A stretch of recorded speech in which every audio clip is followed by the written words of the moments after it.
kung meron man ako isang point na gustong iwanan dito sa usapin na to, ang gusto kasi nilang mangyari, si Gina Acosta, yung Special Disbursement Officer, isa sa mga gusto nitong mga tangang to, na dapat daw siya raw ang nagdi-disburse ng pera doon sa mga informant. Si Special Disbursement Officer, hindi naman yan high-ranking official sa government eh.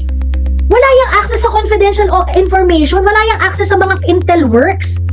Ang role niyan, mag-disburse ng pera. Ngayon, kung sino yung pinagkakatiwalaan na mag-implement ng project na yon, all she needs to do is to release that money kung sino man yung pinagkakatiwalaan ng head of agency. Ngayon, kung i-insist nila na dapat yung Special Disbursement Officer ang magdi-disburse ng pera sa tatanggap, they are saying na si Gina Acosta, kailangan kilala niya lahat ng informants? Na-compromise na rin yung buhay ni Gina Acosta for someone na sumusweldo ng 40,000 a month?